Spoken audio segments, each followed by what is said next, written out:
Sebenarnya konsep ini tuh sederhana, sederhana banget. Tapi makna di dalamnya yang bikin dia istimewa. Serius, nanti kita bakal bahas. Nah, bentuk OLHC dan OLC itu pada dasarnya adalah sifat atau karakter pembentukan candle gitu, yang diciptakan oleh algoritma dengan maksud tertentu. Jadi nggak asal ya. Nah, karena coba aja teman-teman perhatiin, bentuk candle itu pasti dia ada ekor-ekor kayak gini baik atas maupun bawah. Baik ekornya kecil atau panjang atau pendek, atau bentuk si candlenya ini kecil ya atau lebar kayak gini gitu. Ada yang lebih panjang sebelah, pendek sebelah gitu. Tapi pada dasarnya proses pembentukannya itu sama. Nah, ini adalah contoh candle bullish. Ketika candle bullish yang dilakukan market ketika dia open nih di sini nih ya kan. Dia sebelum naik dia turun dulu. Dia menciptakan low dulu, ya setelah low dia menciptakan high dan setelah high dia bakal bakal close. Makanya disebut dengan OLHC.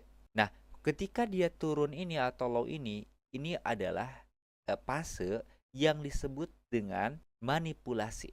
Nah, ini manipulasi ini lebih jelas nanti akan kita bahas di PO3 AMD. Dan waktunya akan spesifik lebih jelas lagi di kill zone. Ngeri ya ICT ya. Itu alasan kenapa saya suka ICT, karena benar-benar dia mempelajari sangat dalam atau mendalam banget soal market gitu ya. Sampai pergerakan candle pun dia pelajari. Makanya spesifik banget gitu ya. Ini proses pembentukan candle sifatnya seperti ini. Ini tuh kayak template-nya udah. Setiap candle tuh terbentuknya seperti ini prosesnya. Ini template-nya gitu loh. Dia menciptakan low dulu untuk memanipulasi. Nah, kenapa harus ada manipulasi? Kita spill sedikit ya.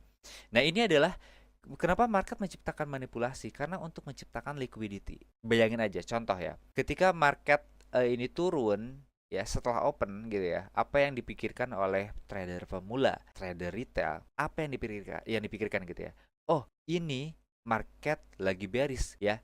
Karena yang kecil-kecil pergerakan ini itu adalah candle-candle yang time frame-nya kecil gitu. Contoh ya, kalau misalkan candle yang besar ini adalah daily dan OLHC ini adalah proses terbentuknya candle daily, maka proses ini itu di candle-candle yang lebih kecil, bisa M5, bisa M15 gitu ya.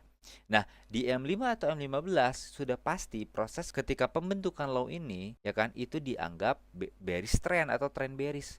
Maka pasti akan banyak trader-trader pemula atau retail sell di sini. Kenapa? Karena mereka menganggap oh market ini turun bearish gitu. Mereka sell di sini banyak. Tapi apa yang dilakukan market? Dia langsung naik ke atas, mengambil semua stop loss para trader-trader retail di sini gitu. Diambil semua, ya kan? Karena dia memang sengaja menciptakan liquidity.